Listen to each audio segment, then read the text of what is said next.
Баршаңызға сәлем достар, Ассалем арнасына қош келдіңіздер. Сіздермен бірге мен Ақжарқын. Бүгінгі видео рецептімізді өте дәмді осындай қамырға оралған тауық аяқтарын әзірледім. Егер осындай тауық аяқтарын әзірлемеген болсаңыз, видеоны міндетті түрде аяғына дейін көріңіздер. Ең алдымен қамырын илеп аламыз. Жылы суға тұзымызды салып, жұмыртқа қосып жұмсақ қамыр илейміз. Яғни слоеное тестосын дайындап аламыз. Қатпарлы қамырын илеп алғаннан кейін екіге бөліп аламыз. Осылай басып қоямыз. Тағы 10-15 минуттан кейін тағы да басып қоясыздар. Сосын барып жұқа қамыр жаямыз. Енді біз тауық аяқтарын алдын ала маринадтап қоямыз. Тұз себеміз, паприкамызды септік, және кориандр септім. Соя тұздығын қосып, жақсылап араластырамыз. Және қызыл ащы бұрышты да қоссаңыздар болады, ұнтақталған. Жақсылап араластырып, 30-40 минутқа бетін жауып қойып қоямыз. Қамырымыз жақсылап тынды, жұқалап жайып алдым. Енді ертілген сармайды бір келге етіп жағып шығамыз. Екі қамырды бірден жайып аласыздар. Сармайды жағып алғаннан кейін екінші қамырды бетіне жауып,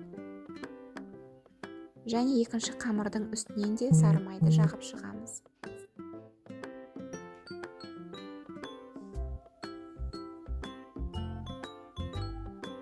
Жағып шықтық. Осылай рулет тәріздес барлық қамырымызды орап аламыз.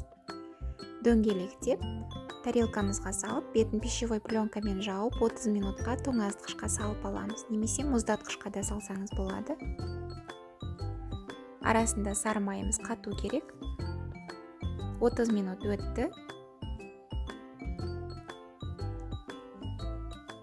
Енді қамырымызды бөліктерге бөлеміз. Менде 9 тауық аяқтары болды, сондықтан 9 қамыр шығардым. Орташа қалыңдықта жайып аламыз.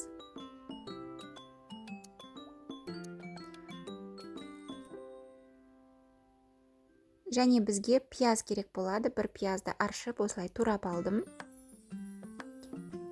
Кішкене пияз саламыз астына. Беткі бөлігіне тауық аяғымызды салып, кәдімгі манты түйген тәріздес, қошан түйген тәріздес, осылай қамырды біріктіріп, түйіп аласыздар. Болды, мінекей дайын болды. Екіншісінде солай істейміз.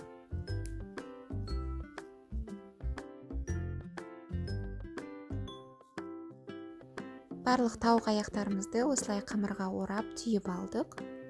Бетіне жұмыртқаның сарысын жағып, және кунжут пен макты араластырып сеуіп шықтым.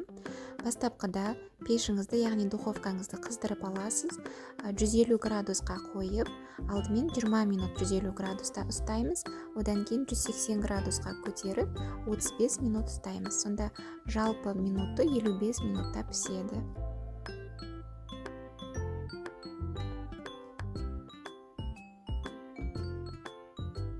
Өйткені арасында тауық асықпай пісіп үлгеру керек. Мінекей тауық аяқтарымыз пісті. Өте дәмді, түрі сондай әдемі. Сондай қамыры да қатпарлы, өте керемет шыққан. Рецепт ұнаса осылай жасап көріңіздер. Каналға тіркелмеген болсаңыз тіркеліп, видеом ұнаса лайк басып, және өз пікіріңізді қалдыруды ұмытпаңыз. Сіздермен болған Ақжарқын. Сау болыңыздар.